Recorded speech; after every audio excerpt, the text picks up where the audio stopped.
Adam Mockler, welcome back to Mea Culpa. Great to see you, my friend. Hour goes by just way too quickly, so I'm going to jump right into it because I got a million questions for you. All right, so Adam, I said, okay, so what does Trump's raising of the East Wing to build that big, beautiful ballroom say about the administration's priorities, as well as the disregard for history and the function of the White House?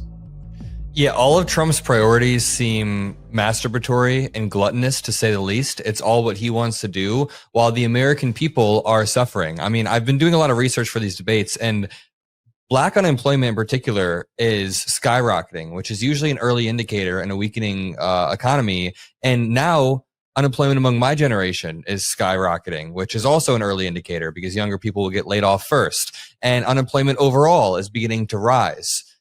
Things are not going well in the economy right now, and Donald Trump would rather focus on, tearing down the White House. It's definitely very he's doing it for his own ego. He wants to be seen as a builder. I think he's really desperate to leave a mark in any way he can. He's obsessed with being seen as the peacemaker, the only president who can make peace, even though that fell through. He's obsessed with leaving his mark on the White House, on this, on that, and his priorities are all in the wrong place. It's pretty embarrassing. Well, okay, so leave your mark on, I guess, history of America. You have the 250th anniversary coming up. He's going to be featured, his image, on both sides of commemorative coin. You have a member of the House of Representatives that wants to introduce a House resolution to have Trump's image carved into Mount Rushmore. We have this gigantic image that's draped over, I think it's one of the federal buildings that is there in D.C. On top of that, you're going to be building, because he has another resolution in, to build the Arc de Trump to rival the Arch de Triomphe that will sit somewhere facing both the White House as well as the Lincoln Memorial. I can go on and on about the various different things that Trump has done, that his acolytes want done, all within which to honor him in a manner that I don't think any other president in history has asked for. Yeah, it is. It reminds me of the Mar-a-Lago Accords. Did you hear about that? When he placed tariffs on every single country, him and his advisors had this theory that they could use these tariffs as leverage to get the leader of every single developed country over to Mar-a-Lago. He didn't want to do it at the White House. He wanted to do it at Mar-a-Lago so he could do the Mar-a-Lago Accords and reshape the global economy. Obviously, none of this manifested. His tariffs have been a mess. He hasn't really gotten anything out of them, but it shows you his mindset. He wants to do something historic, and he's the announcement president. There's this really interesting, double standard that happens where Donald Trump gets to make an announcement. He gets to sell that announcement, and everybody only knows about the greatness of the announcement. But then it falls through in the days following. Just think about the recent ceasefire where they were putting him on magazine covers and then it fell through. Meanwhile, with Democrats, we don't make the announcement. Biden never talked about any of the good stuff. We just focus on the fallout of it. So with Afghanistan, he could have been like, I just ended a war that was taking place for 20 years. Instead, we only heard about the fallout. So, Republicans seem to be better at selling, as Mark Cuban says. Democrats need to learn how to sell. Yeah, I mean, it's one big, gigantic marketing scheme. So let me ask you this. How does the construction of an opulent ballroom, because it's massive. In fact, it's more than 3 times the size of the White House itself. How does this construction of an opulent ballroom reflect Trump's obsession with legacy over the real needs of governance? It's a vehicle for corruption. That's how it reflects it. It reflects it so perfectly because what he's done is use this ballroom to funnel money into it. He's created all of these different buckets that people can funnel money into, like his Trump coin, his other crypto coin, World Liberty Financial. And then after people funnel money into it, he gives them favors. So what you've seen is him sue multiple people. He sued multiple media organizations. He sued YouTube. YouTube paid $22 million in order to drop a lawsuit from the effing president. And where did that $22 million go? straight into the ballroom. He's making sure that people are paying into the ballroom. When it comes to the presidential library as well, a lot of that payment is coming from, I believe, Paramount. Paramount was trying to merge with another company. Trump was suing them for some interview or something, and they paid 16, or it was ABC maybe. They paid 16. It was ABC, 16 million. Yeah. So there's so many lawsuits, I keep conflating them. But yeah, that's insane. ABC paid 16 million into the presidential library. Yeah. Right. It was 15 million to the library, 1 million for legal fees to pay the lawyers. I mean, and that's only one. CBS did another. You had a bunch of schools that also were required to pay in. You have to admit, it's unique, to say the least. It's unique in its corruption. I mean, there's a story that I always go back to. There's a New York Times article that talks about how Hillary Clinton in the early 90s, when her and Bill took office, there was a months-long scandal because she made $100,000 off of cattle futures a decade prior. A decade before the Clintons took office, Hillary Clinton made about $100,000 off of cattle futures. This was a months-long investigation and scandal in the 90s. Today, Melania Trump met with Jeff Bezos and got a $40 million Amazon deal. Donald Trump cuts, deals with foreign leaders with jets, and he wants to return us to this pre-constitutional order where he can just be so transactional that he acts like a king. And it doesn't even make the news. It doesn't make the news. Think about the double standard. Hillary Clinton in the 90s had a multiple month-long news cycle. Meanwhile, most Americans don't even know about the $40 million book deal. It's like, what the hell? How do we get the word out there? Well, by the way, in all fairness, too, both Michelle Obama and Barack Obama were given, what was it, like $100 million or $60 million by Netflix, within which to produce shows for cable, for their streaming service. I'm not sure that they've actually accomplished a single Netflix program. What year did that happen? Wasn't that after? No, it was like 3 years ago. 3 years ago. There's a difference. When they're out of office and they're doing like random stuff like that, I understand that. I mean, it's still a little bit weird, but Donald Trump is in office and Melania met with Jeff Bezos at the White House. Like the incentive structures there are just so different. It's crazy. Big time. Meanwhile, going back to this East Wing demolition and the extravagant construction, if there's a ballroom that's needed, sure. If we could get various other companies to pay for it, I have a problem with that, but willing to take it. The part that I have a real problem with, more than anything, is Trump's messaging on fiscal responsibility versus the spectacle that's going on right now. Because I see this as a massive, massive spectacle. I see it as just an aberration from and an abdication of fiscal responsibility as you shut down the government. All of a sudden, went from $200 million to a $300 million ballroom. And I assure you, by the time they finish, that ballroom will be $500 million. Yeah. And remember when Trump went on that really long the tantrum on True Social about the guy who was mowing the lawn or whatever, or no, he was pushing a wheelbarrow and he scratched the sidewalk. This shows where Donald Trump's priorities are. He's like a grumpy old man in the White House yelling at kids on the front lawn. And he's not fixing the trade war that he started. Right now, our farmers are getting cooked by China because China and Argentina are undercutting all of our soybean farmers. It's awful. And Donald Trump is sitting there quite literally throwing tantrums about a ballroom in a presidential library. Yeah, I mean, I'm blown away. In fact, I don't believe that plans have been submitted to any agency. I know that there are obviously architectural renderings. I don't even know if there are actually construction plans that have yet to be reviewed, approved, budgeted, allocated. What happens if hypothetically some of these organizations, Meta, Amazon, NVIDIA, whoever it might be, that have agreed to each put in X amount of dollars to build this ballroom. What happens if they renege?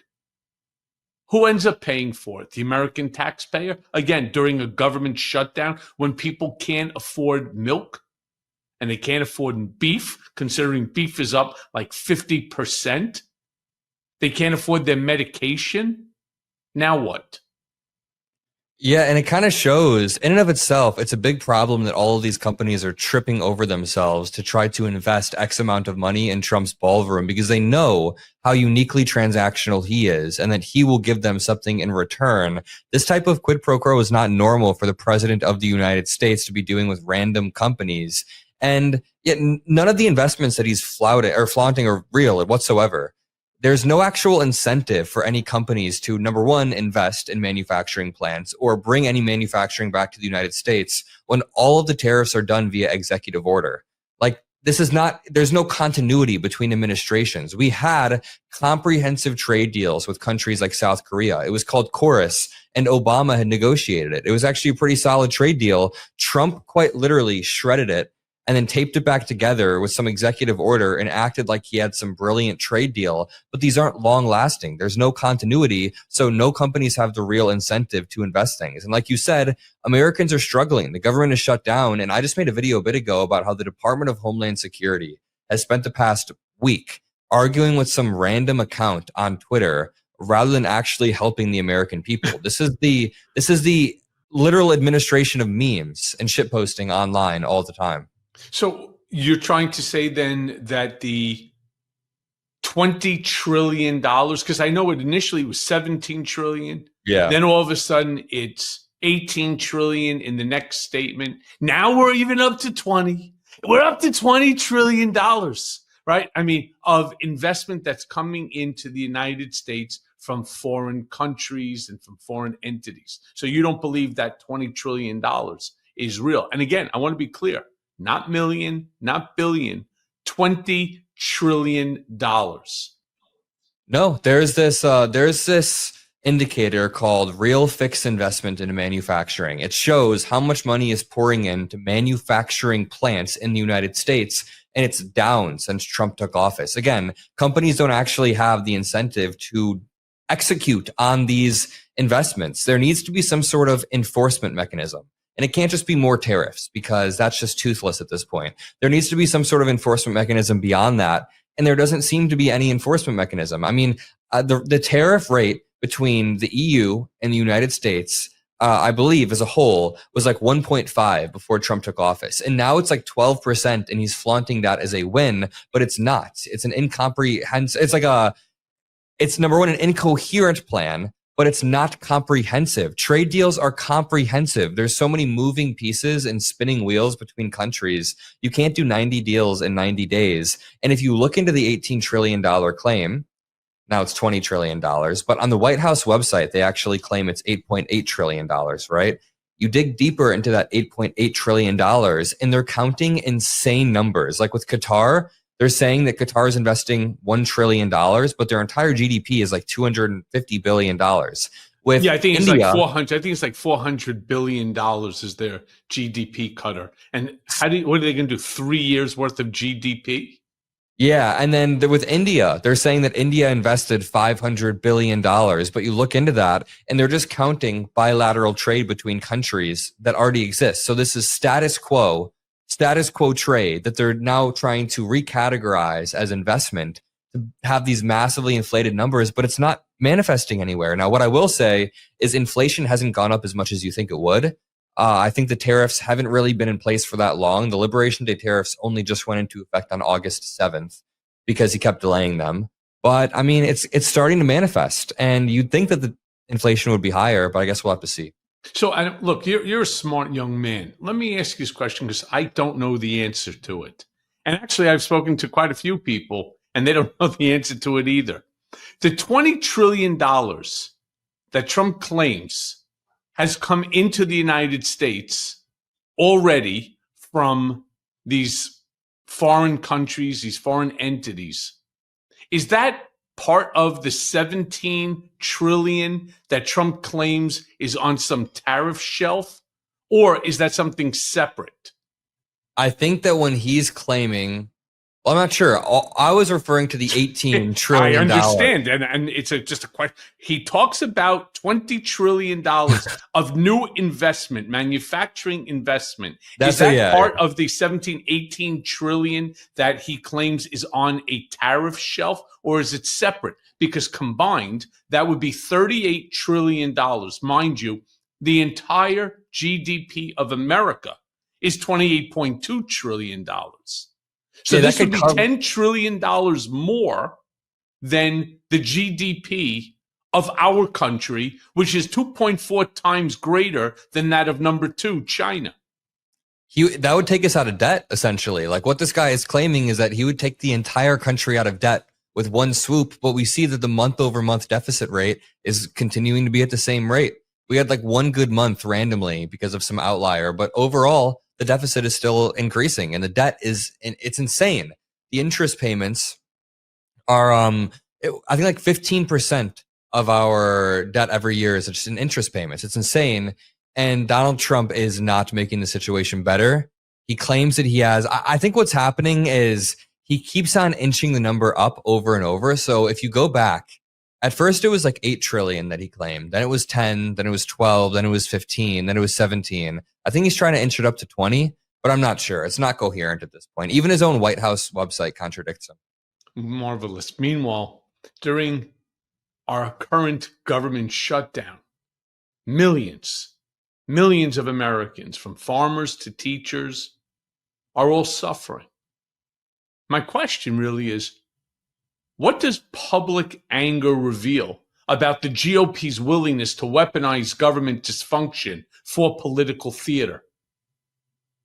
I think that it's been hilarious over the past month, first of all, watching Marjorie Taylor Greene kind of open her eyes and go on all these podcasts. And then Speaker of the House Mike Johnson went on a podcast right when the government shutdown started and got confronted by a Republican. So seeing the public outrage, I think, just clarifies that the Republicans can't get away with stripping people's health care away. That is something that manifests on a day-to-day basis. When I'm talking about Trump's corruption, it's sort of abstract to most Americans, and that's the problem with most Democratic messaging. When we're talking about January 6th or a Qatari jet or this Trump crypto coin, most Americans already view the system as very corrupt. So they think that Trump is just a part of that corruption and not unique in any regard. So I think when the government shutdown happens, this is not some abstract thing like January 6th. This is not some abstract thing like Trump crypto coin. This is legit. Like healthcare is life or death. Your premiums going up 1.5 is life or death. So you can't escape that. So this is nothing like a Trump guitar or a Trump watch, or now again Trump vodka. Some of these real estate deals that all of a sudden have taken control of, well, not Donald himself, but rather his eponymous company. That tears away the fabric of America when he's doing that. Like long term, that rips apart what America is supposed to be, but it's more abstract and it's more frog boiling in the pot, and the pot is slowly getting hotter and hotter and hotter. But when you're stripping people's healthcare away like that, that's throwing the frog in the pot, and people are going to be like, ow, what the hell? That really hurt. And it's because of Republicans. It's because of the people who are in power right now. So, okay. So it's a Republican government shutdown. It's the Republicans that are right now damaging healthcare for over 20 million Americans. Interestingly enough, I saw a poll. I believe it was like an Ipsos Reuters poll or something like that. And the poll showed the percentage of Americans who believe that Republicans are responsible versus Democrats. And if I'm not mistaken, it was like 57 to 43, give or take. So I'm trying to figure out, who are the 43% of this country? Who are these stupid people that refuse to acknowledge, or maybe again, as you say, and I say all the time, our messaging as Democrats fucking sucks. Let me be crystal clear. Ken Martin is no great messenger. Neither is Hakeem Jeffries, and definitively not Chuck Schumer. So who are these 43% that don't understand? The president is Republican, the Senate's Republican, the House is Republican. We see MAGA Mike Johnson shut down the House of Representatives for several different reasons, one of which is they don't want Grijalva to become sworn in regarding the Epstein files. But on top of that, they don't even want this to come to a vote. And I'm talking about healthcare. Yeah, how do they turn around and not see this is all? This should be a 90-10 at best.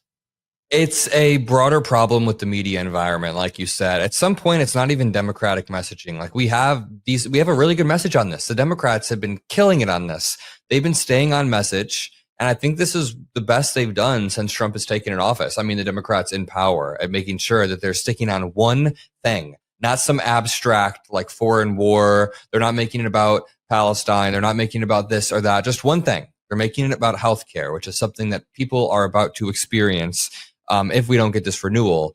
I think that the problem is the ecosystem. I mean, half of the country just watches Fox News, will believe whatever they say. They'll say that the filibuster means those 7 Democrats need to sign on. But my question would be, how bad are Republicans at their job if you have 53 senators and you can't just get 7 Democrats to sign on? You can't negotiate. We passed 13 CRs under Biden because Biden actually allowed Republicans in the room. And Biden was really good at, bringing people together. His legislative accomplishments or his ability to do this was unparalleled. He made a lot of mistakes on immigration and foreign wars, and there's a lot of critiques I have, but he was good. He was good at legislative stuff. He was good at making sure the government stayed open. And Trump is refusing to negotiate in the same way with Democrats. They literally are just saying F you. There was a report that the White House was essentially saying F you to any Democrats who want to negotiate.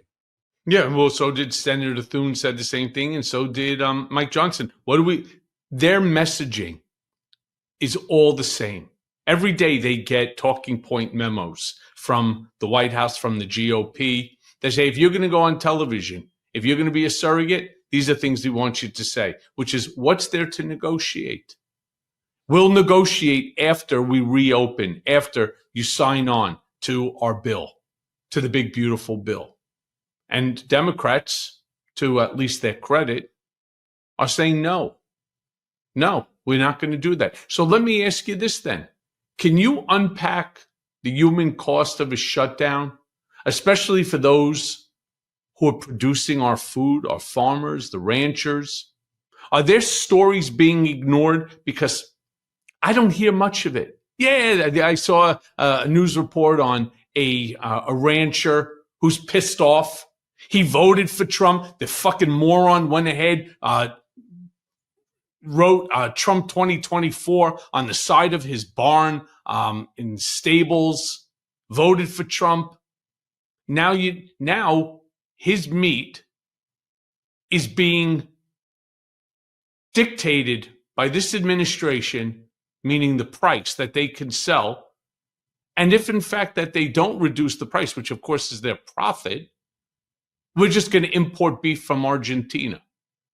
This is coming out of the White House against the people who actually voted for him.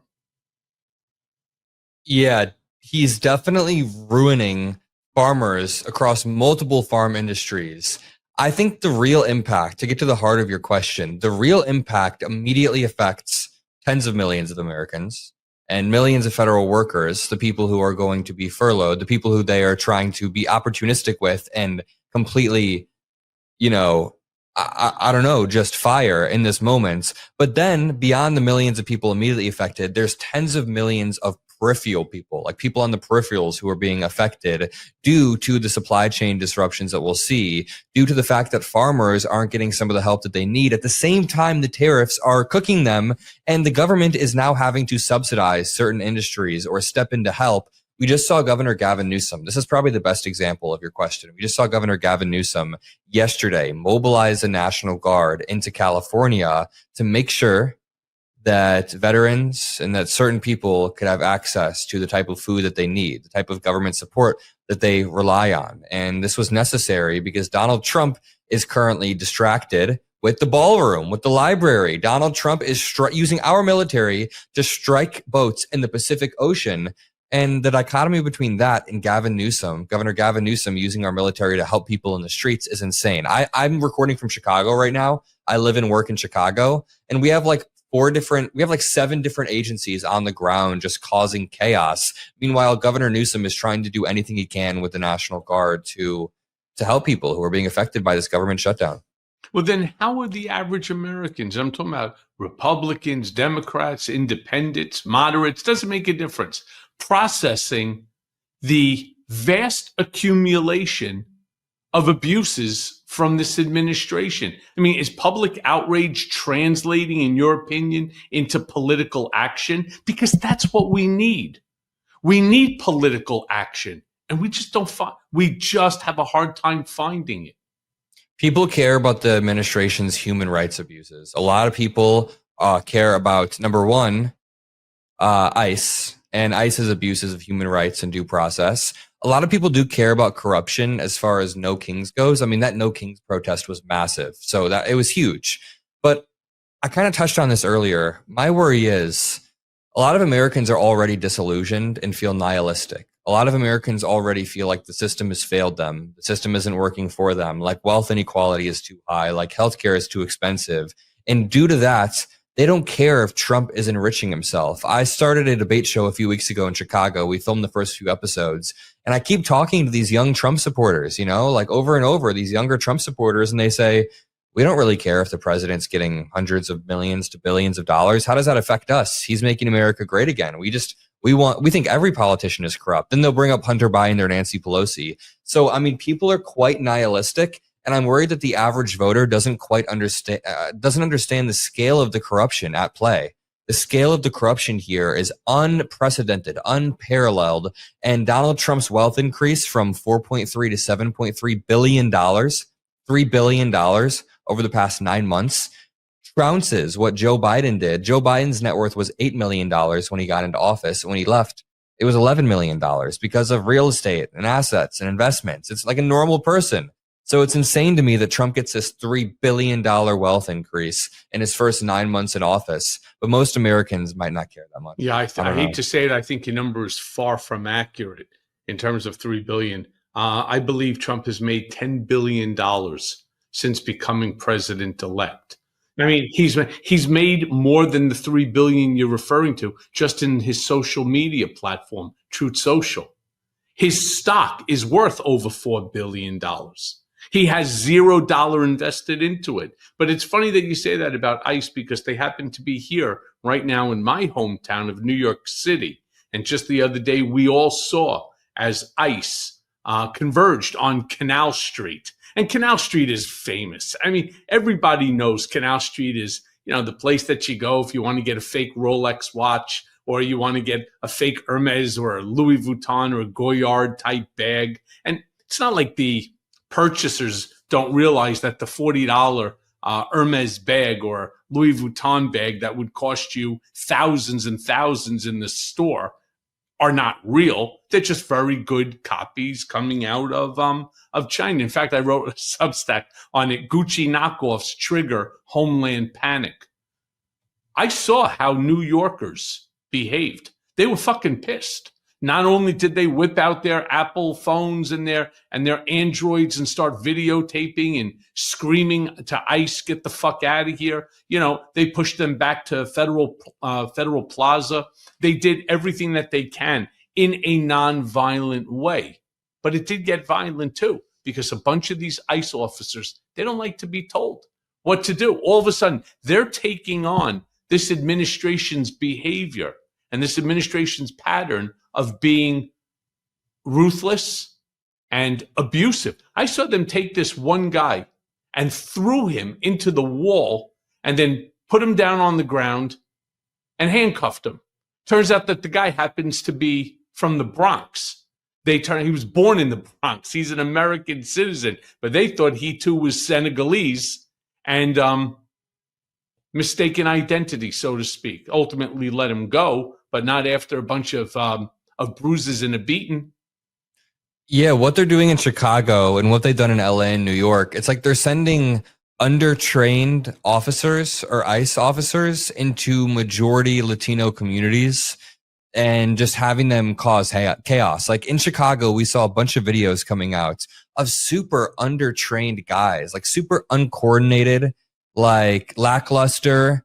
A few of them were trying to wrestle one woman to the ground, and one of them like slipped on themselves, and they're super untrained. And it's like, what the hell is going on here? But then on top of that, they send them into majority Latino communities, and that starts to stir shit up. And when the protests start to surround, then they use that as a pretext. It's like a feedback loop. Then the Trump admin is like, wait a minute.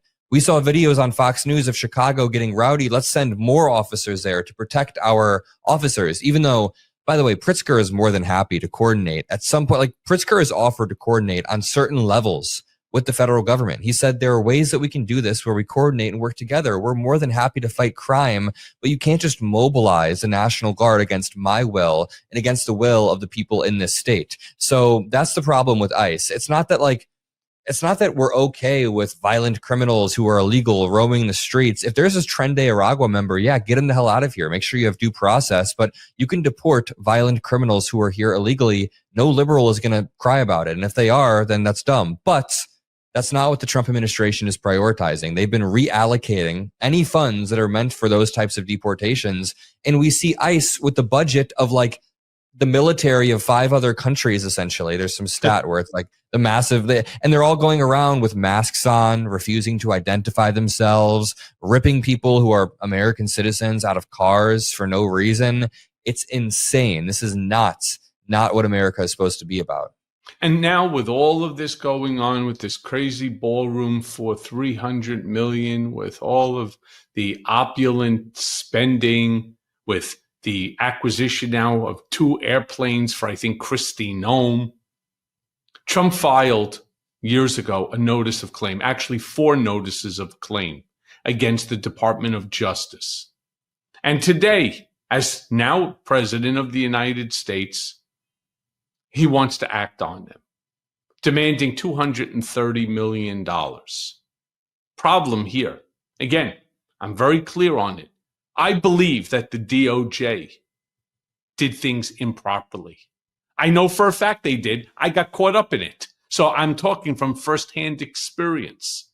Russia hoax, the whole 9 yards. All right, let me be honest with you. There was a time I thought I could outsmart my waistline. You know, skip breakfast here, maybe eat half a bagel there, except, surprise, surprise, I'd wind up face deep in a pizza box by midnight. That, my friends, is not a plan. That is denial. Now, look, we've all set health goals: lose weight, exercise more, eat better. But without a plan, they fade. And that's where Prolon comes in. Prolon's 5-day fasting mimicking diet is the real thing.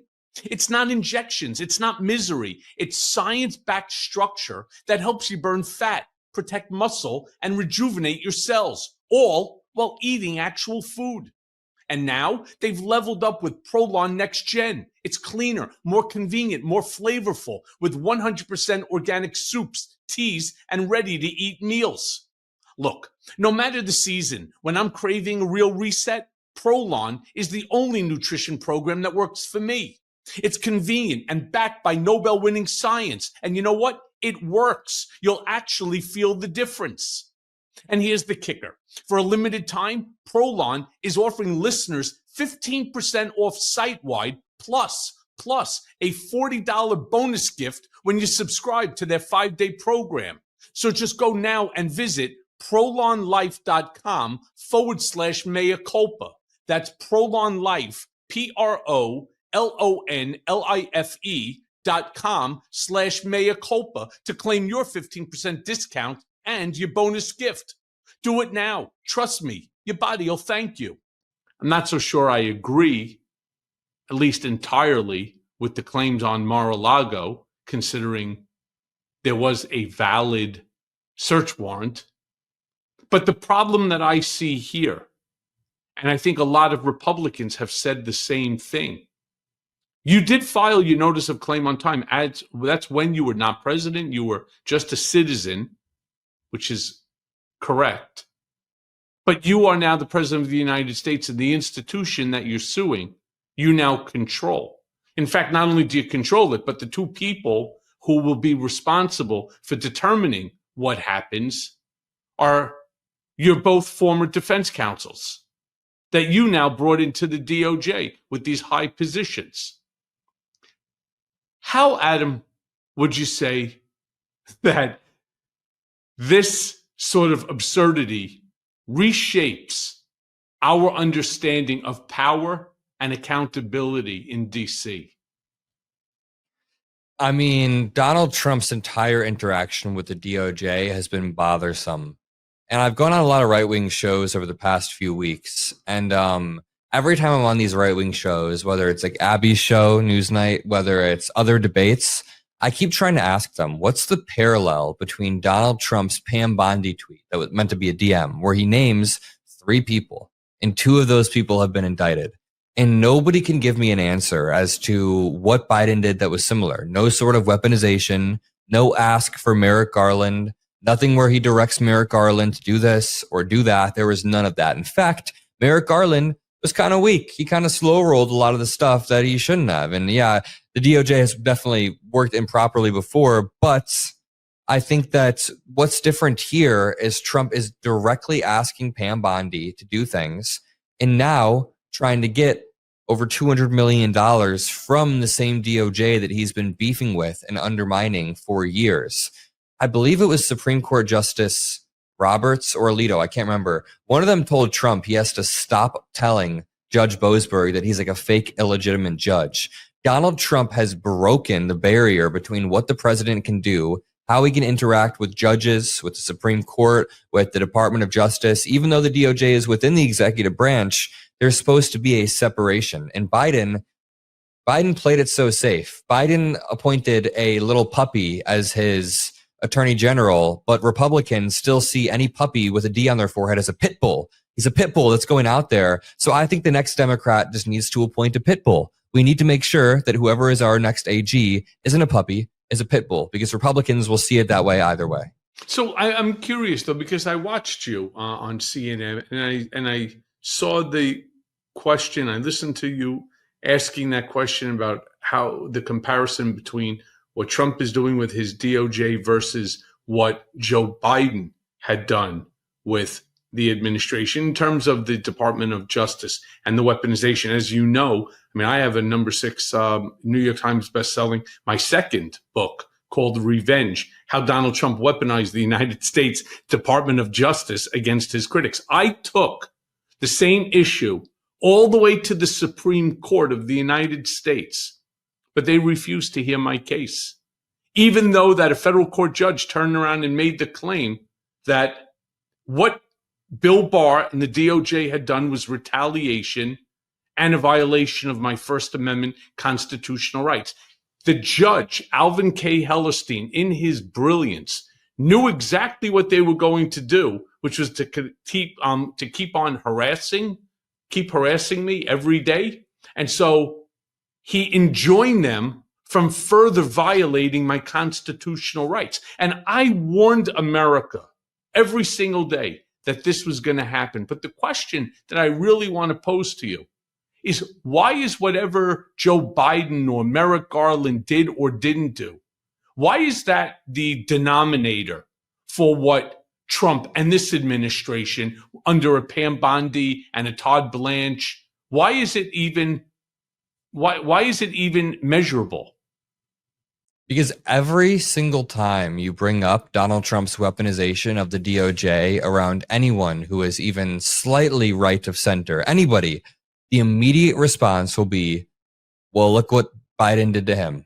Biden tried to lock him up. Biden tried to do this. So the next natural question on the dialogue tree is, can you point to any example of Biden directing Merrick Garland to do anything like this? And they never can. I mean, we can pull any Republican from off the street and we can say Donald Trump is weaponizing the DOJ, and they'd immediately jump and say that, well, he had it weaponized against him as in regards to Joe Biden and Merrick Garland. And, you know, you can say that Letitia James selectively prosecuted him. You can make that argument, but I by the way, I would. Yeah. The reality is it went through a grand jury. And I know people say a grand jury would indict a ham sandwich. Sure. But then, you know, a jury of Donald Trump's peers. I testify. I was the key witness in that grand jury. Yeah, I remember. It can both be true that he was selectively prosecuted and that he committed the crime at the same time. And I think that's in this. Yeah, the same thing with Letitia James. It can both be true that she was selectively prosecuted by Donald Trump and by Lindsay Halligan.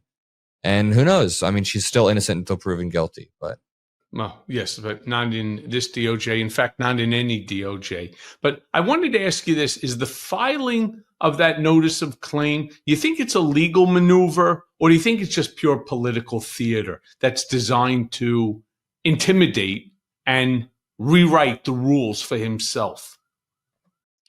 Probably theater, but I'm not actually too read up on this. I've been traveling for the past 10 days. I'm so jet lagged right now because I had an overnight flight back from LA. And I've been traveling so much. I haven't read much up on this. I don't know. What do you think it is? Oh, I think it's, again, I'm going to take the words that you just said. It could be both at the same time. It's definitively theater, right? Change the narrative. When the narrative right now, kicking you in the balls, is not good, pivot, right? Pivot.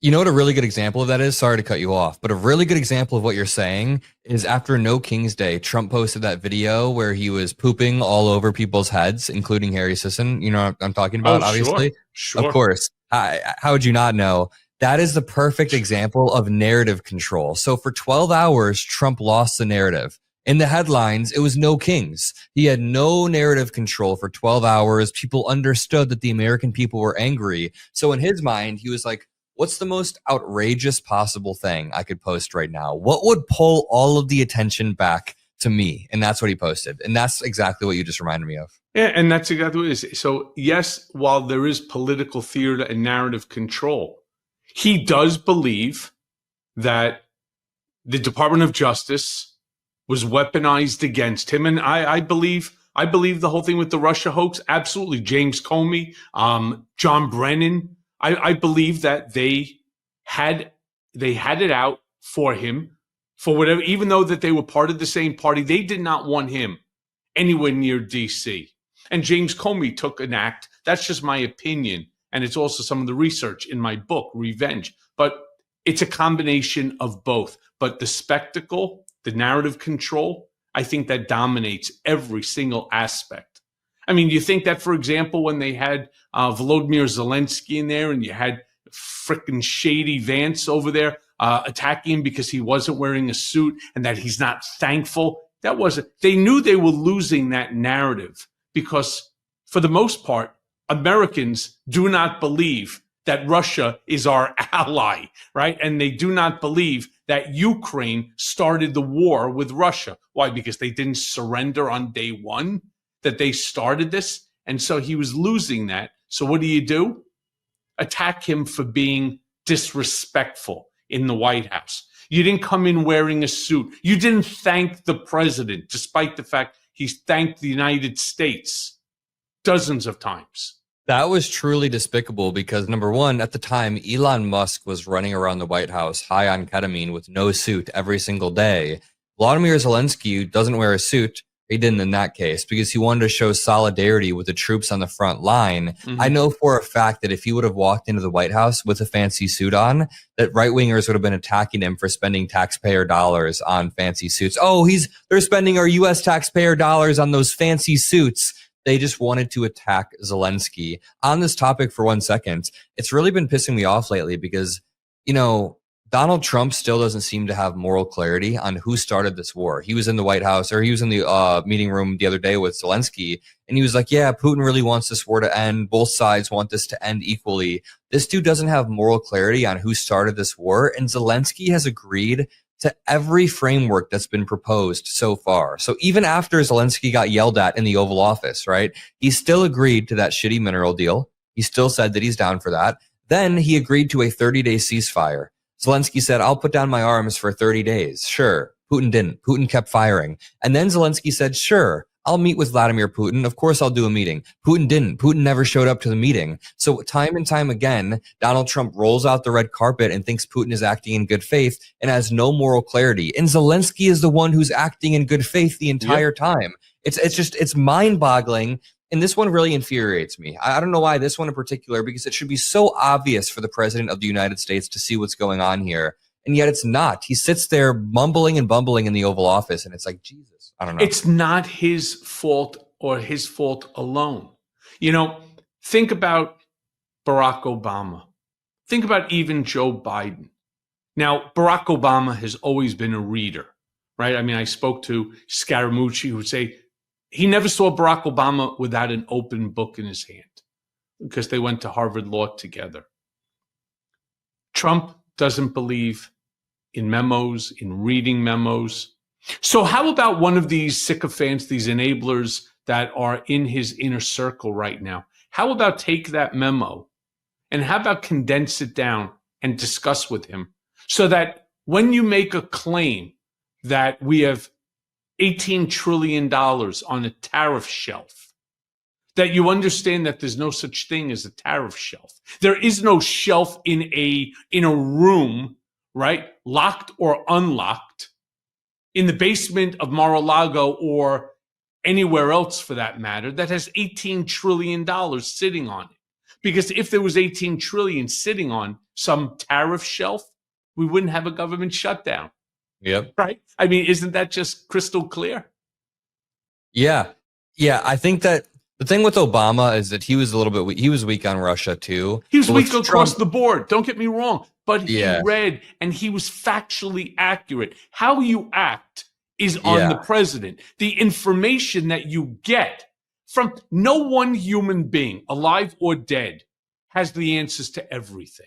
I just keep returning to the fact that the reason why Donald Trump is the president is because the American people are just like so sick of, this isn't like a defense of him. I'm just saying like the American people were sick of the elitism, I guess. When they had the choice between Donald Trump and Hillary Clinton, yes, Hillary Clinton still won the popular vote, but there's clearly this anti-establishment swell in America.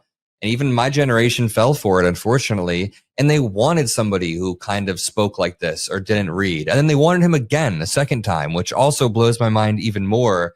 And it's just, it's interesting because my generation thought that he was going to come in and shake everything up. John Ossoff always has this line where he's like, Trump, people thought Trump was going to unrig the system and rig it for them. But all he did was re-rig it for himself over and over and over so he could benefit. And I think that's what people are beginning to realize. But Trump he's causing a lot of problems, but there is also something deep with the American people where they want somebody. He won the popular vote. They wanted somebody who was anti-intellectual. They wanted somebody who was going to tear everything down. They were kind of sick of the Obama style. I voted for Kamala, obviously, but I know friends in high school who were just sick of the whole Obama style scripted politics. Unfortunately, Kamala Harris represented that style of politics, the scripted style. I mean, because there's so many other issues. I mean, I could probably spend 4 days straight on this podcast talking to you. I mean, just take a look at, for example, Pete Hegseth with what he's doing now with the Department of War. Pentagon just made moves that will now limit contact with Congress, will also restrict journalists for anything that Pete Hegseth determines is not something that he, in his infinite wisdom, wants to be released to the public. I mean, what does this tell us about the state of our democracy as well as transparency in 2025? Well, there are some journalists who are allowed. I mean, I say journalists lightly. It's like Jack Posobiec, Lindell TV. Tim Pool is for some reason allowed. Tim Pool, by the way, took hundreds of thousands of dollars from Russia monthly to do who knows what. I mean, he's very, very anti-Ukraine and pro-Russia. But I think that it's scary. And it's also hopeful at the same time in a way that all of the real legitimate media organizations banded together. I'm glad that like some of the more right-wing, Fox News were like, we're not going to do this. But at the same time, it's scary that Pete Hegseth is imposing these restrictions. Basically, unilaterally, they've been shuttering multiple media agencies. Remember when AP was blocked from the press room because they wouldn't call it the Gulf of America versus Gulf of Mexico. Yeah. They wouldn't call it that. It's insane. And this administration is attacking our First Amendment more than any prior administration ever. People whine about the Biden admin making some request to Facebook to remove election denialism and COVID stuff. But what they're not bringing up is that Trump will use the branches around him to silence people. The Pam Bondi message is a good example.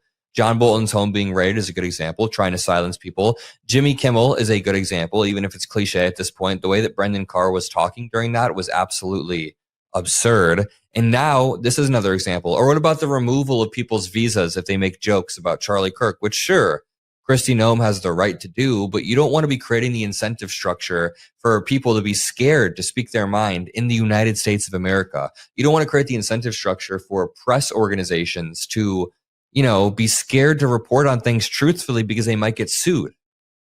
Yeah, you're right. So look, Adam, the hour goes by, as I said, super fast here. Clearly, I have about 100 more questions to you, but I want to sort of wrap it up with this question. When we consider all of the threads together that we spoke about, and there's so many more, the shutdowns, the ballroom, the DOJ claim, the Pentagon secrecy, the gerrymandering that's going on, the attacks upon immigrants and small businesses, what does this tell you about the fragility of American institutions under concentrated power? And what do we need to do?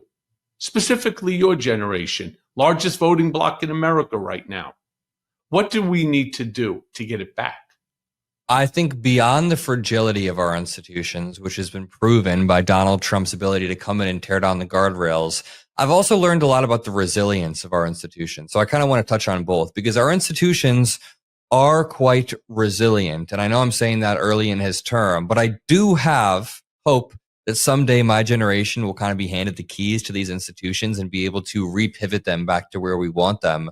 But regarding the fragility, man, it just makes you realize how most of this country was built on unspoken norms rather than written rules. Unspoken norms as in, it was kind of implied that you shouldn't do this or shouldn't do that.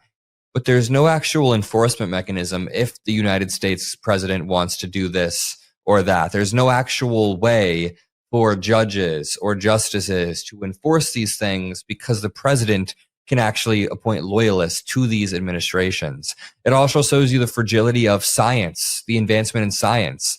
Science is very iterative in the sense that it builds off of each other decade after decade. The breakthroughs that we had in the 50s led to breakthroughs in the 80s, led to breakthroughs now. It's very iterative. It builds on top of itself. And the fact that we are halting this is going to have, implications for generations to come. So very fragile, but also very resilient. I'm just looking for a day where right now, Governor Gavin Newsom gets into office and, takes Trump's Qatari jet out of the library and drops it into the ocean. Gone with that.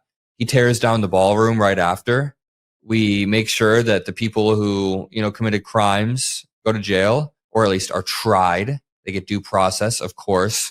But I mean, yeah, I need an administration. So you're talking about a whole next generation that basically spends its 4 years recreating like a Nuremberg trials or a Hague Convention.